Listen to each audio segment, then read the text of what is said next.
On m'a souvent parlé d'Emma, mais je ne sais pas si c'est son vrai prénom. Les femmes qu'on n'écoute pas finissent souvent par s'appeler Emma. C'est pratique, ça tient sur un badge. Emma travaille depuis 5 ans dans une association de quartier au nom magnifique, les mains ouvertes, un nom généreux. Des mains très ouvertes, sauf quand il s'agit de laisser une femme tenir le micro. Officiellement, Emma est responsable logistique. C'est un titre élégant pour dire elle prépare les salles, elle déplace les choses, elle sert le café, elle imprime les comptes rendus et elle sait où sont les gobelets. Pendant les réunions d'équipe, ce sont souvent les hommes qui parlent. Ils parlent de vision, de stratégie, de gouvernance. Emma, elle, on l'interroge sur le fonctionnement du photocopieur. Un jour, elle a fait un calcul.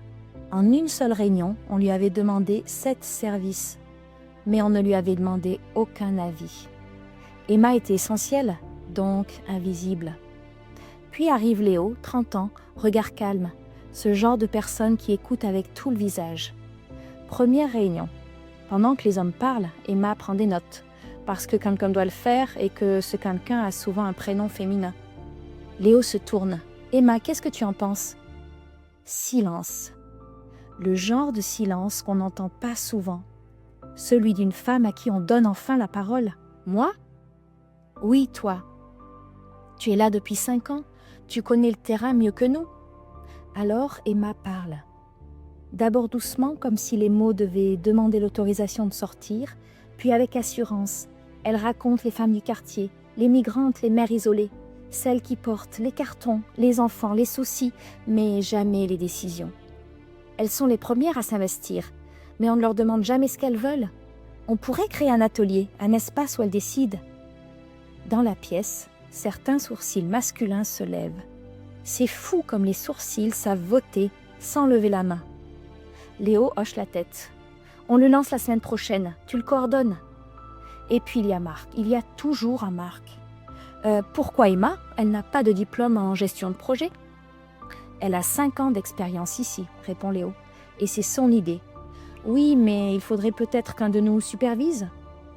Il y a des phrases qui traversent les siècles sans prendre une ride. Léo répond alors simplement non, elle aura besoin de confiance. Et le jour de l'atelier, 12 femmes arrivent, des Syriennes, des Sénégalaises, des Françaises précaires.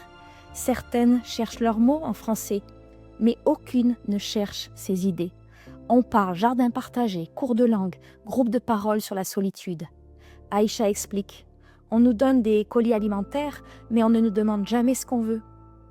Et là, quelque chose bascule, pas dans la structure, mais dans la dignité. Emma comprend qu'elle n'était pas faite pour déplacer des chaises, mais pour déplacer des lignes. Et puis il y a Sophie. Sophie, ancienne toxicomane. Sophie qu'on regarde avec prudence. Un soir, elle arrive avec une immense toile. Elle la déroule tout timidement. C'est une fresque éclatante. Il y a des visages de femmes, des couleurs vives, des mots en arabe, en français, en anglais. Ici, on est chez nous. Marc blêmit presque. On ne peut pas accrocher ça, ça va faire désordre. Et puis, elle a des antécédents. On a toujours de très bonnes raisons pour ne pas honorer quelqu'un. Emma sent sa voix trembler. Juste une toile. Et Léo sourit. Juste une toile. On l'accroche demain. Le lendemain, la fresque est à l'entrée. Impossible de passer à côté sans lever les yeux. Et Sophie pleure. Personne n'a jamais cru en moi comme ça. Emma répond, ici, on croit en toi. Et peut-être que c'est ça, le commencement de la fraternité. Un endroit où l'on demande enfin, qu'est-ce que tu en penses? Un endroit où l'expérience compte plus que le genre, où l'idée compte plus que le diplôme, où la dignité compte plus que le passé. Un endroit où les femmes ne servent pas seulement le café, mais servent la vision. Un endroit où on accroche les fresques, au lieu d'accrocher les étiquettes. Ce n'est pas une révolution bruyante, juste un moment où on cesse de ranger une chaise, parce qu'on invite enfin celle qui l'a portée à venir s'asseoir.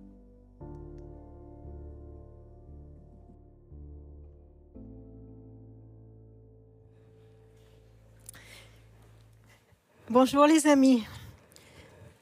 8 mars, journée de la femme. Une journée entière où on va s'occuper d'elles, on les bichonne, on les valorise, on leur offre des fleurs, et comme ça, elles nous laissent tranquilles tout le reste de l'année. C'est cela ? C'est ça. Il y en a qui rigolent, hein. Il y en a qui disent, ouais, c'est peut-être un peu ça. Est-ce que c'est ça, vivre cette journée ? Est-ce que c'est une journée pour honorer les femmes, leur donner la parole, de la place pendant une journée, les inviter à s'asseoir sur une chaise ? Est-ce la journée des féministes ? Attention, ne nous trompons pas, hein. Ce n'est pas une journée des femmes, c'est la journée internationale des droits des femmes. Une occasion de sensibiliser le monde entier sur les inégalités qui subsistent encore entre les genres. Vous savez, vivement le moment de l'histoire où on n'aura plus besoin d'avoir cette journée. Où on n'aura plus besoin d'avoir une journée entière pour rappeler certaines choses. Comme par exemple qu'en France, en 2025, j'étais effarée en lisant cela, qu'il y a eu 167 féminicides en France.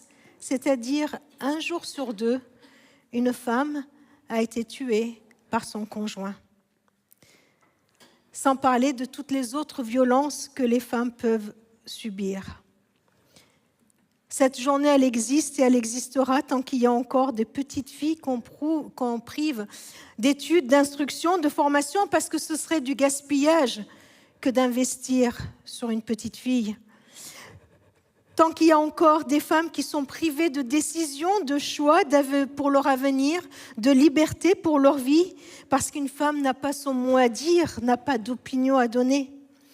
Tant qu'ici et là, les femmes n'ont pas le droit de vivre simplement avec la dignité qu'on doit accorder à tout être humain et qui sont considérées encore comme un objet. Tant qu'il existera encore, il en a existé cette semaine même dans le monde, des lois qui encadrent, pour ne pas dire qui autorisent, les châtiments corporels infligés aux femmes. Vous l'avez entendu ça ?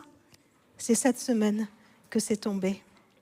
Tant qu'il y a encore des femmes qui sont traitées comme des esclaves sexuels, et il y en a même à Valence, des domestiques, et elles sont exploitées ici et là, juste parce que ce sont des femmes.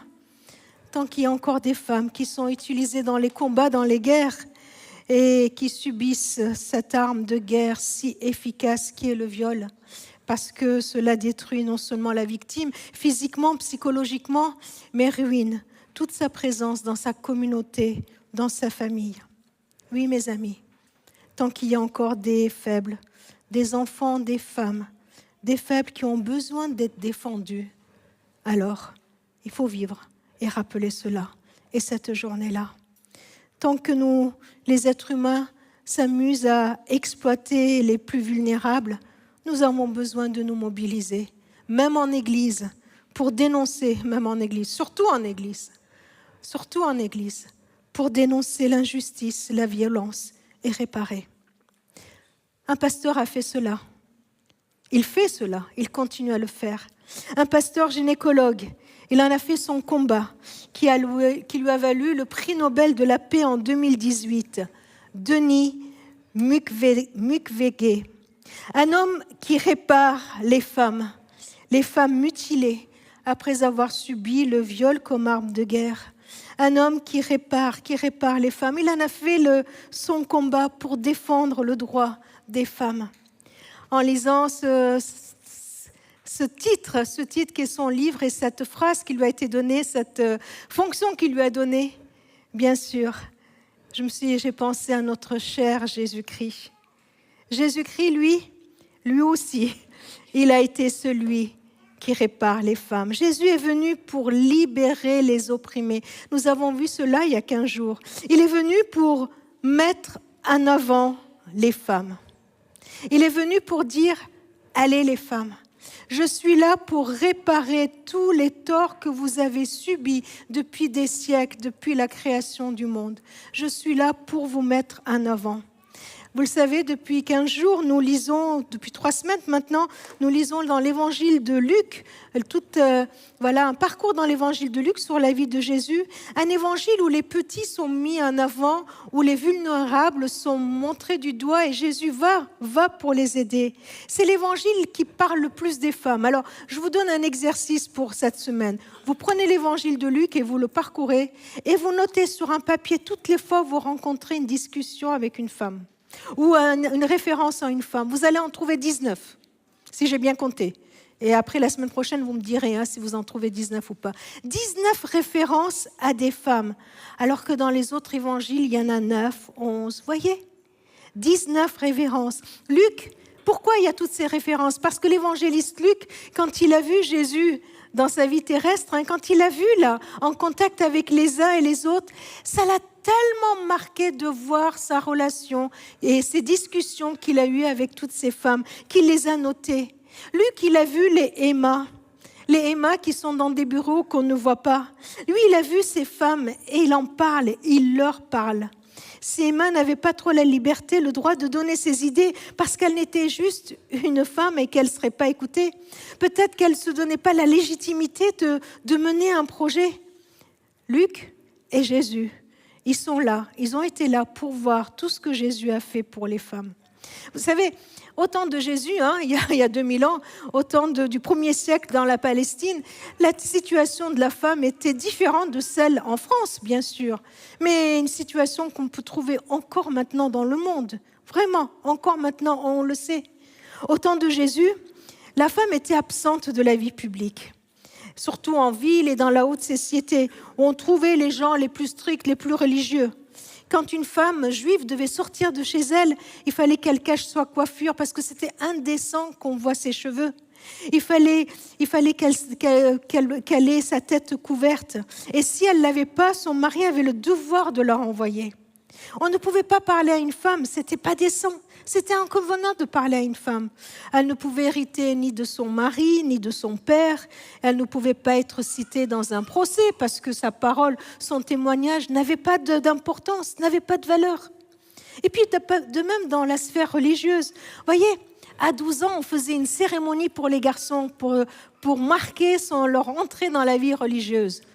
Qu'est-ce qu'on faisait pour les femmes? Rien.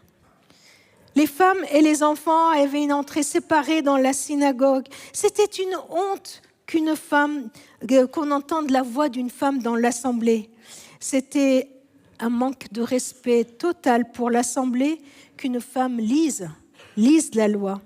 Dans le Talmud, il est dit « Celui qui enseigne la loi à sa femme est aussi coupable que s'il lui enseignait à pécher ». Vous vous rendez compte ? C'est dans ce contexte que Jésus est venu dans notre monde. C'est ce monde-là qu'il est venu renverser, mettre à l'envers. Il est venu nous annoncer le royaume de Dieu qui renverse tout cela. C'est dans ce contexte que nous voyons Jésus, invité par un homme religieux, un homme comme il faut, un gars vraiment comme il faut, qui fait tout comme il faut. Il invite Jésus, un pharisien, avec plein de gens autour, à venir chez lui, à se mettre à table avec lui. C'était certainement quelqu'un qui avait les moyens, c'était quelqu'un qui avait envie d'avoir Jésus chez lui. Vous voyez, il pouvait être fier, se pavaner, d'inviter Jésus chez lui avec ses copains. Et puis il était là, il disait, tiens, on va avoir une bonne discussion avec Jésus. Et voici cette scène que nous lisons dans Luc chapitre 7, verset 36. Un pharisien invita Jésus à prendre un repas avec lui. Jésus se rendit chez le pharisien et il se mit à table. Tout se passe bien jusqu'à maintenant. Et il y avait dans cette ville une femme qui avait péché. Lorsqu'elle apprit que Jésus était chez le pharisien, elle apporta un flacon d'albâtre plein de parfums. Elle se tint derrière Jésus, à ses pieds. Elle pleurait. Elle pleurait. Elle pleurait. Elle se mit à mouiller de ses larmes les pieds de Jésus. Puis elle les essuya avec ses cheveux, les embrassa et répandit le parfum sur eux. Quand le pharisien qui avait invité Jésus voit cela, quand le pharisien qui invita Jésus voit cela, il se dit en lui-même, si cet homme était vraiment un prophète, il saurait qui est cette femme qui le touche et ce qu'elle est. Une femme qui a péché. Voilà, c'est dit, c'est fait. Je m'arrête là parce que ça m'a vraiment interpellé ce petit mot. Quand le pharisien vit cela, mais qu'est-ce qu'il voit? Qu'est-ce qu'il voit le pharisien? Quand il y a cette scène et quand il voit cette femme arriver chez lui, qu'est-ce qu'il voit? Bon, allez, il faut quand même accepter que c'est une scène un peu bizarre. Hein, vous voyez, imaginez, vous êtes à table avec Jésus, il y a une telle chose qui vous arrive. Hein. Il y a de quoi peut être perturbé, ça, on le conçoit. Mais quand le pharisien regarde cette femme, à quoi il pense? Qu'est-ce qui se passe dans sa tête? Il la regarde et il voit que c'est une femme qui a péché. Elle était certainement une prostituée, ou en tout cas connue pour cela dans cette ville. Il la voit et tout ce qu'il voit en elle, c'est que c'est une femme qui a péché. Bon, j'ouvre une petite parenthèse rapide. Hein. Comment il a su que c'était une prostituée? Qu'est-ce qu'il en savait? Est-ce qu'il la connaissait vraiment? Je fais un vite la parenthèse. Qu'est-ce qu'il voit? C'est quand même bizarre, hein?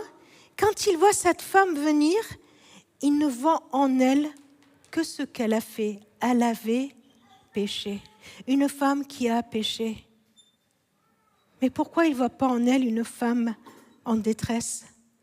Pourquoi il ne voit pas en elle une femme en larmes? Pourquoi il ne voit pas en elle une femme qui est tellement triste, qui est tellement accablée? Pourquoi il ne voit pas en elle une femme abusée, une femme blessée? Qu'est-ce que nous voyons? Qui nous voyons quand on regarde ceux qui nous entourent? Combien de fois on réduit les personnes qui nous entourent à une étiquette? Elle, laisse tomber, c'est une grincheuse, une râleuse, elle cherche une place, laisse tomber. Lui, laisse tomber, c'est un orgueilleux, un bagarreur, un violent, un paresseux, un ambitieux. Vous voyez toutes ces étiquettes qu'on colle les uns sur les autres? Ce pharisien ne voyait en elle qu'une femme qui a péché. Mais il voit autre chose aussi. Il voit son identité, il l'a réduit à une femme qui a péché. Et quand il regarde le geste qu'elle vient de faire, il ne voit qu'une chose, c'est que cette femme qui touche le maître, elle fait quelque chose d'absolument inacceptable. Le comportement de cette femme, inacceptable. Comment elle peut oser faire un truc pareil? Ça va au point où il le reproche même ça à Jésus. Hein? Mais comment Jésus il peut laisser cette femme le toucher? Le signe qu'il ne doit pas être vraiment saint. Le signe qu'il ne doit pas être vraiment prophète. Le signe qu'il ne doit pas être vraiment comme il faut, Jésus, parce qu'il se laisse toucher par une femme impure. Cette façon de faire ne convient pas aux pharisiens. Dans les autres évangiles, Matthieu, Marc et Jean, cette scène est décrite aussi. Et ça se passe, donc dans Luc, c'est chez le pharisien. Dans Matthieu et dans Marc, c'est chez Simon que cette scène se passe. Dans Jean, cette scène se passe carrément à Béthanie, dans la maison de Marthe et Marie. Et dans Jean, c'est Marie, et non une pécheresse qui vient aux pieds de Jésus. Et dans les autres évangiles, d'ailleurs, ce n'est pas le pharisien, ce n'est pas celui qui accueille, qui a une pensée, hein, mais ce sont les disciples qui réagissent, tous les disciples de Jésus, et qui disent à Jésus, mais ne la laisse pas faire, tu te rends compte ce gaspillage d'un parfum qui est répandu, on aurait pu le vendre aux pauvres et on aurait pu aider tellement de pauvres. Combien de fois nous avons nous aussi crié, une femme ne devrait pas faire comme ça, une femme ne pourrait pas dire cela, ou une femme ne pourrait pas. Que voit Jésus? Quand ce pharisien ne voit rien de bien, comme ces hommes assis à sa table qui sont loin de pouvoir reconnaître le sens du geste de cette femme et qui est cette femme. Quand ces hommes, ce pharisien ne voit rien de bien, Jésus, lui, il prend le temps d'expliquer ce que lui, il voit. Il raconte une petite histoire aux pharisiens. Il lui dit, écoute, imagine qu'il y ait deux personnes qui ont des dettes envers quelqu'un. Il y en a un qui a une toute petite dette et un autre qui a une grosse dette. Et puis, la personne, elle efface les dettes des deux. À ton avis, lequel va aimer encore plus celui qui a remis la dette? Alors il dit, bien sûr, c'est celui qui avait une grosse dette, il va être encore plus reconnaissant, il va manifester encore plus d'amour. Alors Jésus, on va reprendre notre lecture, Jésus au milieu de cette discussion, il se tourne vers la femme. J'aime beaucoup ce petit détour-là des yeux. D'un coup, Jésus se tourne et il regarde la femme. Il ne veut pas parler d'elle d'une façon anonyme, il ne veut pas parler d'elle aux troisième personne. Vous voyez, il la regarde. Il lui dit, je te vois, moi je te vois, et moi je vais dire à tout le monde ce que je vois. Et voilà ce qu'il dit à Simon, à nous et à tous ceux qui l'entouraient. Tu vois cette femme ? C'est comme s'il lui disait, regarde bien. Tu vois cette femme ? Fixe tes yeux sur elle. Tu vois cette femme ? Je suis entrée chez toi et tu ne m'as pas donné d'eau pour mes pieds. Mais elle m'a lavé les pieds de ses larmes, elle les a essuyés avec ses cheveux. Tu ne m'as pas reçue en m'embrassant. Elle n'a pas cessé de m'embrasser les pieds depuis que je suis rentrée. Tu n'as pas répandu d'huile sur ma tête, mais elle a répandu du parfum sur mes pieds. C'est pourquoi je te le déclare. Et voilà le sens de ce geste. C'est pourquoi je te déclare ces péchés, ces nombreux péchés. Comme s'il lui disait, ces nombreux péchés, et toi tu ne vois que ces nombreux péchés. Ces nombreux péchés ont été pardonnés. Parce qu'elle a manifesté beaucoup d'amour. Mais celui à qui l'on pardonne peu ne manifeste que peu d'amour. Jésus dit alors à la femme, tes péchés sont pardonnés. Ceux qui étaient à table avec lui se mirent à dire en eux-mêmes, mais qui est cet homme qui ose même pardonner les péchés ? Et Jésus dit à la femme, ta foi t'a sauvée, va en paix. Voilà Jésus qui sauve cette femme du regard accusateur de tous ces messieurs, qui sauve cette femme de sa condition qui est là à ses pieds, qui la relève et qui lui dit « Tes péchés sont pardonnés, va, tu es libre, tu es libéré, va en paix, va la tête haute, vas-y. » Jésus, lui, voit en cette femme quelqu'un qui a besoin de sa grâce, qui a besoin d'être accueilli, considéré, aimé, de retrouver toute sa dignité. Il est venu pour cela. Jésus a quitté le ciel pour venir sur terre, pour aller à la rencontre des femmes qu'on a mis de côté. Il est venu pour aller à la rencontre de tous ceux qu'on a écrasés, piétinés, qu'on a mis de côté, on a dit circuler, il n'y a rien à voir. Il est venu pour les regarder, tous ceux qu'on ne voit plus. Et peut-être que tu peux te sentir parfois dans cette situation, non pas d'être peut-être dans la situation de cette femme, mais d'être sous les projecteurs d'accusation, sous les projecteurs de phrases qui nous minimisent. C'est bon à rien, t'arriveras jamais, mais tu t'es vu, mais pour qui tu te prends ? Vous voyez toutes ces phrases qu'on nous balance, pour qui tu te prends ? Pour qui tu te prends ? C'est une phrase qui a fait partie de ma vie pendant longtemps. Pour qui tu te prends pour prétendre que... Vous voyez toutes ces phrases-là ? Jésus est venu à la rencontre de toutes celles, de tous ceux qui sont accablés par ces phrases. Il nous voit, il vient, il nous prend par la main et il nous dit, va,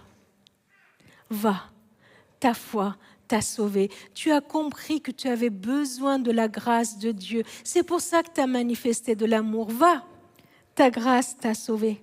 Jésus voit dans le geste de cette femme, non, absolument pas quelque chose d'inconvenant, mais la manifestation de son amour pour Jésus. La reconnaissance de son état, la reconnaissance de ce qu'elle est et tout l'amour qu'elle manifeste en retour pour Jésus. Elle savait qu'elle avait besoin de Jésus. Le pharisien, lui aussi, il avait besoin de la grâce de Dieu, mais il n'en avait pas conscience. Pourquoi ? Parce qu'il n'avait pas conscience de son péché. Il n'avait pas conscience de ses manques à lui. Du coup, il ne pouvait pas recevoir l'amour de Dieu et encore moins manifester à son tour l'amour qu'il a pour Dieu. Jésus voit dans cette femme le témoignage jusqu'à ici de cette grâce qu'elle a reçue et de ce qu'il va faire, vous savez. Et il le dit ça dans Jean, qu'en versant du parfum sur ses pieds, elle annonce ce qui va se passer dans quelques jours. Et au temps de Jésus, c'était le corps des défunts sur lesquels on mettait du parfum. On les embaumait d'huile et de parfum. Et c'est ce qu'elle était en train de faire en le faisant aux pieds de Jésus. Jésus voit cette femme, il valorise son geste. Il sait de quoi elle est capable. Oh non, elle n'a pas fait à la manière des hommes. Et nous ne sommes pas appelés à nous imiter, à faire de la manière des uns et des autres. Elle n'a pas fait à la manière où la société lui donnait le droit de le faire. Elle a pris une liberté qu'on ne lui accordait pas. Son amour pour Jésus était plus grand. Son amour pour Jésus était plus grand que la pression de la bonne pensée de l'époque, que les coutumes. Et je voudrais vraiment vous laisser ça, mes amis. Que notre amour pour Jésus, que notre élan pour Jésus, que notre passion pour Jésus, homme ou femme, soit beaucoup plus grand, beaucoup plus important que tout ce qu'on peut nous dire à côté. Ça vous va ? Toute cette pression dans laquelle on peut être de regard des uns et des autres, que notre amour et notre passion pour Jésus soient encore plus forts que tout ce qu'on peut nous dire. Elle aimait tellement Jésus. Elle se savait tellement aimée de Jésus, malgré son indignité, qu'elle a voulu manifester sa reconnaissance à Jésus. C'est ce que Jésus est venu faire. Vous savez, Jésus, il est venu pour réparer les torts qui ont été faits pour l'humanité. C'est lui qui est venu réparer la relation déjà entre Dieu et nous. Il est venu nous réconcilier avec Dieu, nous dire que Dieu n'est pas fâché, il veut être notre Père, il veut nous prendre. Il est venu réparer cette relation verticale, mais il est venu aussi réparer les relations entre les hommes et les femmes. Il est venu en train de nous dire, mais les hommes, vous n'êtes plus obligés de dominer sur les femmes, et les femmes, vous n'êtes plus obligés de vous battre pour exister ou pour je ne sais pas quoi. Il est venu réparer ces relations pour qu'on puisse vivre d'une façon harmonieuse. Et il l'a fait par son attitude. Son attitude envers les femmes a été qualifiée de révolutionnaire et même subversive. Et il est venu nous montrer un royaume de Dieu ou ce monde qui est à l'envers. De tempérament, il n'était pas révolutionnaire, mais il n'hésite pas. Il n'hésite pas à prendre une ferme position à l'encontre des idées reçues en allant vers les femmes. Dans son livre « Homme-femme vers une nouvelle relation », Gilbert Biléziquian a écrit « Jésus manifeste une sollicitude toute particulière envers les femmes, comme s'il voulait réparer. Comme s'il voulait réparer par une manifestation particulière de l'amour divin le tort qu'il aura été fait au cours d'une longue histoire de l'humanité. Il est allé à la rencontre des femmes anonymes, noyées dans la masse, ignorées, pour aller les tirer de cet anonymat, les mettre à la lumière et les restaurer. Jésus, vous le voyez dans l'évangile de Luc, Jésus, il voit de simples femmes et il intervient. Il voit la belle-mère de Pierre dans Luc 4, il intervient.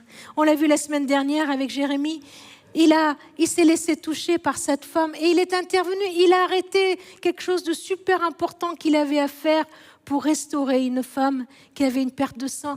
Un problème de femme, est-ce que c'est si important ? Ça l'était pour Jésus. Il s'est arrêté, il est allé chez Jairus pour ressusciter sa fille. Vous savez, une période où la mortalité infantile était banale. Jésus s'arrête et il y va. Jésus, il s'est occupé de la veuve de Naïn, on l'a vu la semaine dernière. Jésus, il a vu une femme courbée dans la synagogue. Il l'a vue courbée pendant 18 ans, incapable de se relever. Elle n'a rien demandé à personne, elle n'a pas crié au secours, elle n'avait pas le droit, elle ne disait rien. Mais Jésus, au milieu de la synagogue, alors qu'il devait y avoir tellement de rideaux qui séparaient les hommes des femmes, Jésus l'a vue.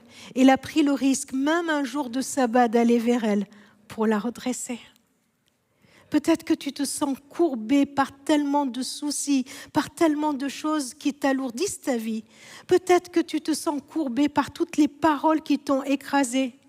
Ce texte nous dit que Jésus voit et il vient pour nous redresser, pour nous redresser, pour que nous puissions marcher la tête haute en nous donnant toute notre dignité.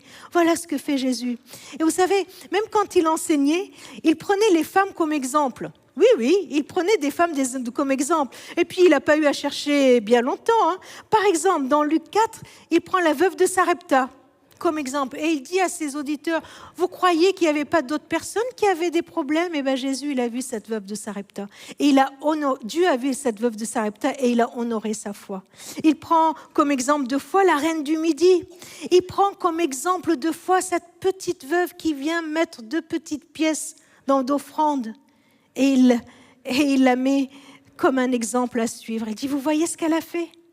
Dans une parabole, il cite des femmes, que ce soit celle qui cherchait la drachme qui était perdue, que cette veuve qui était persévérante et qui était prête à casser les pieds d'un juge. Vous voyez, il prend ces femmes en exemple. Et quand il a donné son enseignement à plusieurs reprises, Jésus a pris la peine de dénoncer les abus qui étaient faits contre les femmes. Vous voyez, quand d'un côté, il y avait ces hommes qui déversaient toute leur colère envers une femme surprise en flagrant délit d'adultère, comme si ce délit ne pouvait être qu'au féminin, Jésus renvoie les accusateurs en les interrogeant sur leur propre comportement. Il va même affirmer, il va même plus loin. Il affirme que regarder une femme pour la convoiter, c'était tellement grave que ça pouvait être jugé comme adultère. Vous vous rendez compte ? C'est l'enseignement que Jésus est venu apporter. Il est en train de dire, mais vous ne pouvez pas considérer une femme comme un sujet de plaisir, comme un objet uniquement. Elle est une personne à part entière. Il dénonce l'abus du divorce qui laisse les femmes sans ressources, sans statut social, sans revenus. Il sort les femmes de leur prison où elles étaient propriété du père ou du mari pour leur donner toute leur dignité. Voilà l'attitude privilégiée que Jésus a eue avec les femmes. Quand on lit l'évangile de Luc, c'est tellement frappant. Vous voyez, on lit Luc et puis on voit un ange qui vient chez Marie pour lui annoncer qu'elle va mettre au monde le Fils de Dieu. Vous voyez, cette histoire, à force de la lire à Noël, on trouve que c'est d'une banalité énorme. Voilà, l'ange est venu voir Marie. Mais ça ne se faisait pas. À qui devait s'adresser l'ange normalement? Pas à Marie directement, mais à son père. Elle n'était pas encore mariée. L'ange aurait dû aller voir le père pour lui dire, tu sais, ta fille, est-ce que tu es d'accord que... Non, il va directement voir Marie. Et puis, juste dans le chapitre 8, après, on voit Jésus qui a ses disciples, et on cite les noms des 12 disciples. Mais il y avait des femmes aussi dans les disciples. Et elles sont citées, elles sont nommées. Marie, Marie de Magdala, Jeanne, Suzanne. Suzanne qui... C'est elle qui donnait avec ses sous quoi manger à Jésus, à ses disciples. C'était elle. Elle suivait Jésus et elle apportait ce qu'elle avait. Jésus, alors qu'il ne fallait pas parler des choses sérieuses avec les femmes, vous vous souvenez, Jésus il ose avoir des débats théologiques avec une femme samaritaine, en plus une étrangère. Et il discute avec des Marthe et des Marie. Et puis, il a une relation privilégiée avec elle, une relation où il y a un échange, où il y a une discussion. Et puis, il commence même à avoir le premier enseignement de la résurrection avec une Marthe et qui confesse de sa bouche que Jésus est le Fils de Dieu. Qui était à la croix, au pied de la croix? Les femmes, elles étaient là, alors que les hommes, lui, s'enfuyaient. Et au tombeau, le matin de la résurrection, le matin de Pâques, ce sont encore les femmes qui étaient là. Et c'est à elles que Jésus confie un message révolutionnaire, un message qui instaure le royaume de Dieu sur cette terre, le message de sa résurrection. Et Jésus leur dit même, allez le dire aux disciples, allez le dire aux disciples. Voilà l'attitude de Jésus envers les femmes, mes amis. À la Pentecôte, l'Esprit de Dieu est descendu sur les hommes et sur les femmes, sur les vieillards comme sur les enfants. Voilà le signe de l'alliance, le signe d'appartenance à Dieu qui est donné aux hommes comme aux femmes. Et dans cette nouvelle Église naissante, quand on lit les Actes des Apôtres et quand on lit toutes les épîtres, nous voyons que des femmes ont accompli tellement de ministères. Il y a eu des évangélistes comme Lydie, Damaris. Il y a eu des apôtres comme Junia, Priscille, Évodie, Synchis. Il y a eu des prophétesses. Philippe avait 4 filles qui étaient prophétesses. Il y a eu des femmes qui ont enseigné, le grand Apollos. a été enseigné par une femme qui s'appelle Priscille.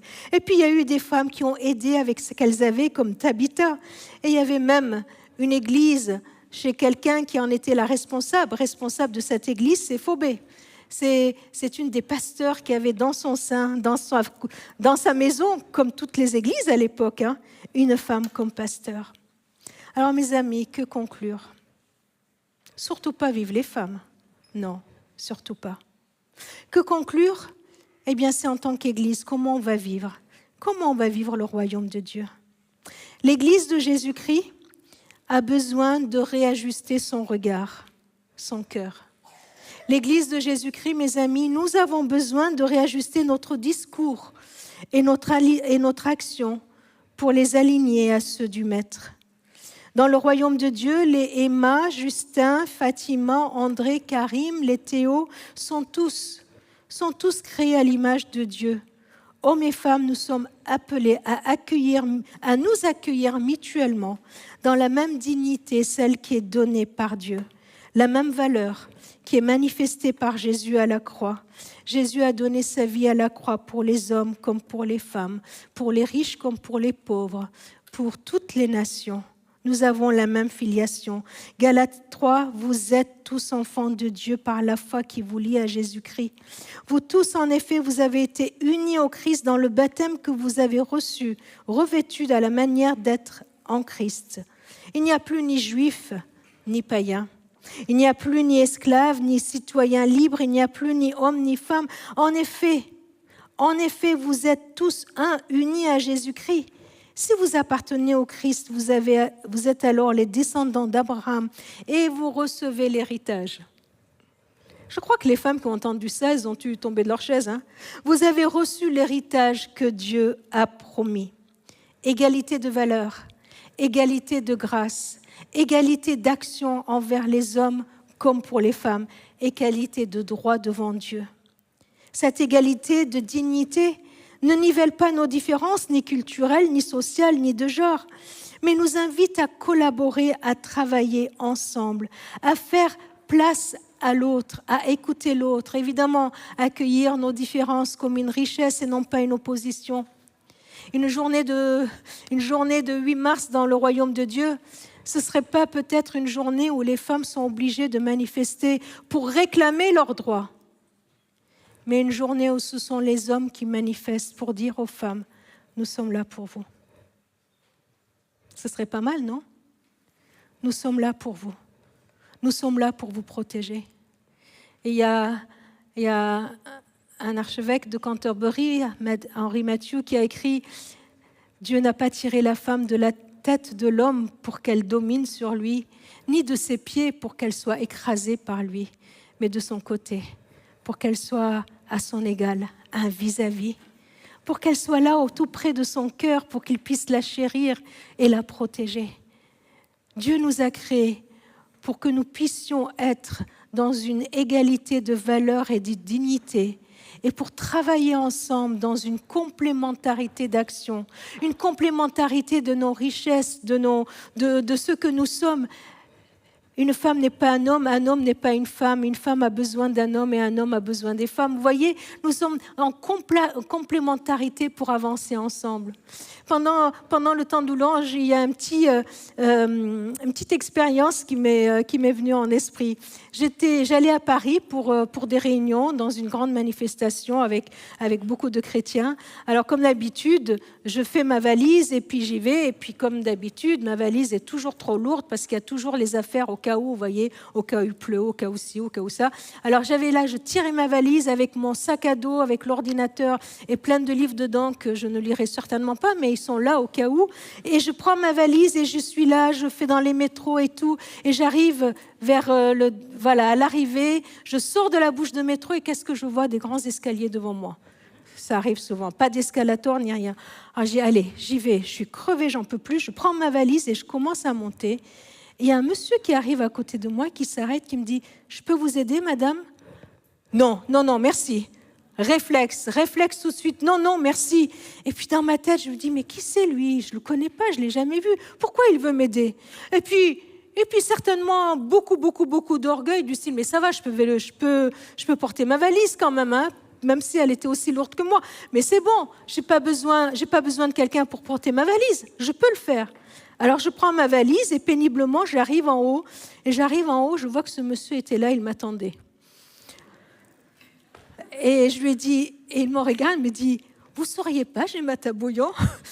Alors là, la honte, je lui dis, oui, c'est moi. Il me dit, oui, je vous ai regardé sur YouTube. Coucou, si vous nous regardez, hein.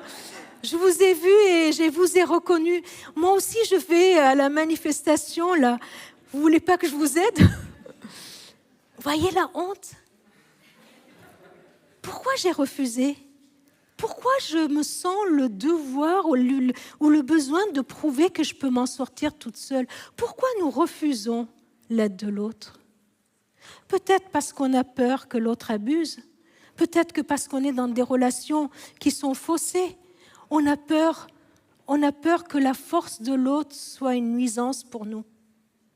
Les femmes, nous avons peur que la force des hommes nous nuise, non? Et si elles étaient là pour nous protéger? Et si cette force était là pour nous aider? Et si cette force était là pour nous accompagner? Les hommes, pourquoi vous auriez peur des femmes? J'en sais rien, je ne suis pas un homme, peut-être que vous n'avez pas du tout peur des femmes. Pourquoi on aurait peur des femmes? Peut-être qu'elles nous dépassent, qu'on ne sache plus comment résoudre tous leurs problèmes. Et si on s'accueillait dans le royaume de Dieu comme des personnes avec le même respect, avec la même dignité? Et si on pouvait se dire les uns aux les autres, j'ai besoin de toi. J'ai besoin de toi. C'est ensemble que nous formons le corps du Christ. Et je crois que c'est ainsi, en acceptant de faire place à nos différences au lieu de les opposer, que nous poserons ici-bas le signe du royaume de Dieu qui est déjà là. Je vous invite à prier. Je vous invite à prendre un temps devant le Seigneur pour lui confesser tous les préjugés que nous avons eus aussi sur les Emma que nous avons rencontrés. Osons dire au Seigneur de nous donner cette liberté d'accepter la différence de l'autre et de l'accueillir comme une richesse. Seigneur, je voudrais te remercier parce que c'est toi qui as créé les hommes et c'est toi qui as créé les femmes. Merci Seigneur de nous avoir créés différents. Merci pour ce que mes frères sont. Merci pour ce que mes sœurs sont. Seigneur, apprends-nous à vivre les uns avec les autres et les uns pour les autres. Seigneur, je voudrais te remettre en ce jour toutes ces femmes qui sont opprimées, qui sont tellement violentées parce qu'elles sont femmes. Je te remets les femmes qui sont en Afghanistan. Seigneur, au jour où on est prêt à faire des guerres pour aller sauver une terre pleine de pétrole, je suis tellement triste qu'on soit si indifférent et qu'on ne soit pas prêt à aller sauver ces femmes qui sont enfermées, qui sont violentées. Le jour, Seigneur, où on est prêt à manifester pour nos propres droits, apprends-nous, Seigneur, à manifester pour les droits des autres.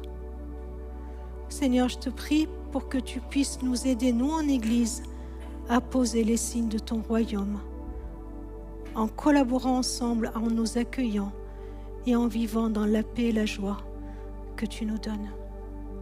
Amen.